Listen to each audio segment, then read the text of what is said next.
So, everyone's talking about the big wealth transfer that will take place in the coming years. I've seen several articles about it, but what could this possibly mean to you and your finances if you don't know the rules about inheriting a 401k or an IRA account? Well, it's Sheila here, your Dollar Strategies coach, and I'm going to pass along the main dangers that you could face that will destroy your potential wealth accumulation and inheritance if you're not careful. I'll also share 4 important questions that you should ask if you find yourself in this particular situation, because the wealth transfer presents an opportunity for anyone to grow their family's wealth, but it also comes with its own set of challenges as well.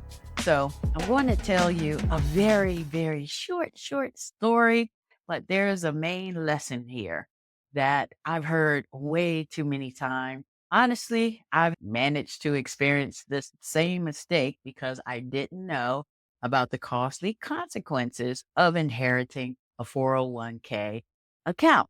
Okay. So this story is about Sheila, a young woman. Yeah, that's right. I use my name not to offend anyone. Okay. Sheila, the young woman who recently inherited a 401k and an IRA account from her late grandmother. Uncertain about what to do with the funds, she decided to cash out those accounts and splurge on a new car, a couple of lavish vacations. And I know some of you can relate to that because we look around, we think we need a new car, and who doesn't need a vacation from time to time, right? But while Sheila was on her spending spree, brought her temporary happiness, joy, excitement with her newfound wealth, she soon realized the consequences of her actions because she was hit with a huge tax bill or a tax penalty on top of that for withdrawing the funds from her inherited retirement accounts the following year. She also missed out on the opportunity for tax deferred growth of that money and potential compound interest that could have secured her financial future for years to come.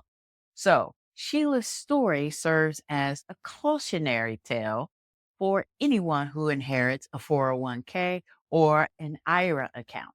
It's crucial to understand that the potential dangers of cashing out these accounts could be a problem.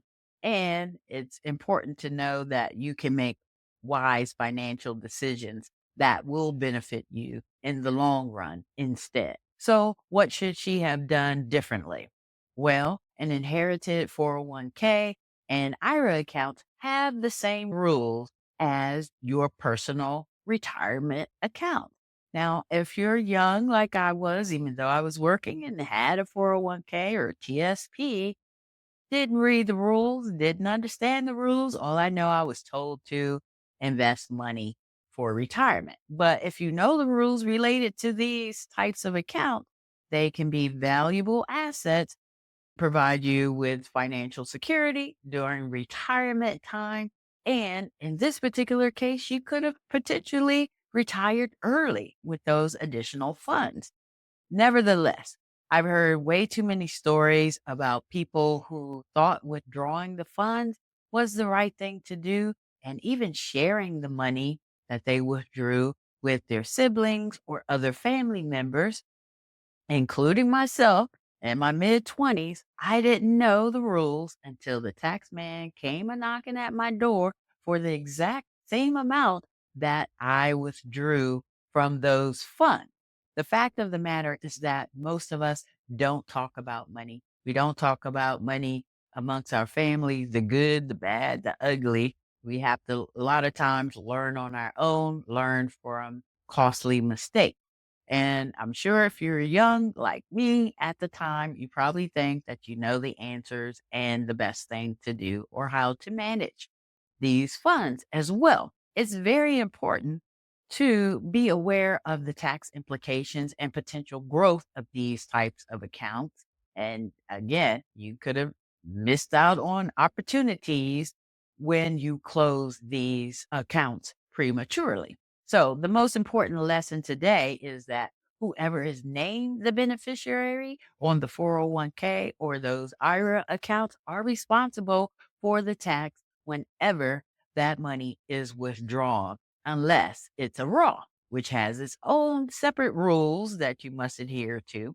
But just remember that account is intended for you or your use only. If there are two beneficiaries listed on that account, then it's meant for both of you, but you're responsible for your individual portions and you're responsible for the taxes levied whenever that money is withdrawn. So, by leaving the funds in an inherited account and properly managing them, this can help you obtain your financial goals without facing unnecessary taxes and penalties down the road. So, my advice is for you to reach out to a financial advisor or call and speak to the company that manages the inherited investments accounts because they'll tell you all the information that you need to know about this particular account.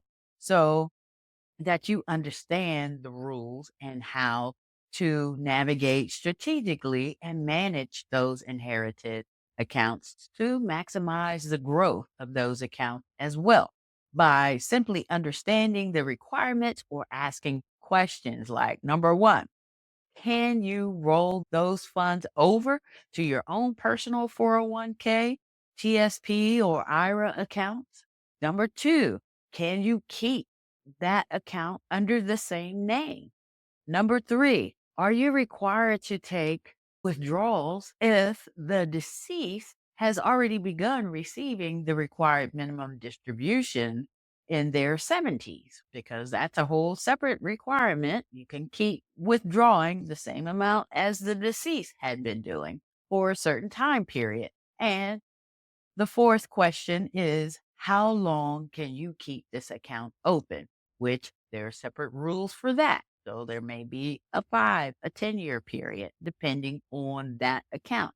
You can't play the game if you don't know the rules. This is important information that I want you to remember. So if it comes around again, or maybe a friend or family member is running into the same situation, you can definitely pass this information along with this video as well, because those penalties and taxes will be assessed, especially if you're under the age of 59 and a half.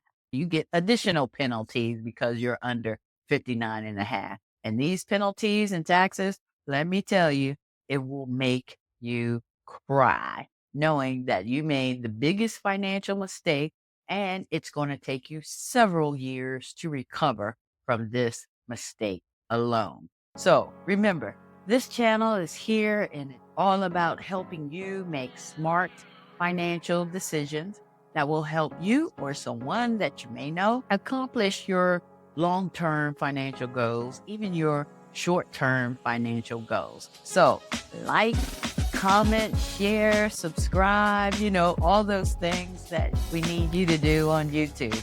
But if you need any additional information, you can also subscribe to my website, dollarstrategies.com, for resources like financial blog posts. I have my bookstore also listed as well for my book on 9 strategies on how to manage your money.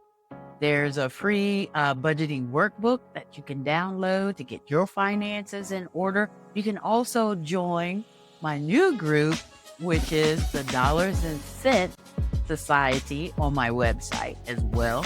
And the best thing about this is that you can participate in live bi-weekly Wealth Wednesdays Real Talk session at 8 p.m. That's where I'll answer your questions. If you have any financial questions that you're not sure about, or you can participate in the conversation, spread your knowledge around too if you had any experiences dealing with the financial situation as well. We can exchange ideas because there's more than one way of doing things as well. in some instances, and there might be some things that we just haven't thought about. So this is a place to exchange ideas with like-minded individuals. If you prefer to have a personal coaching session, those are available as well, where I can assist you with your financial goals. All of the links are in the About section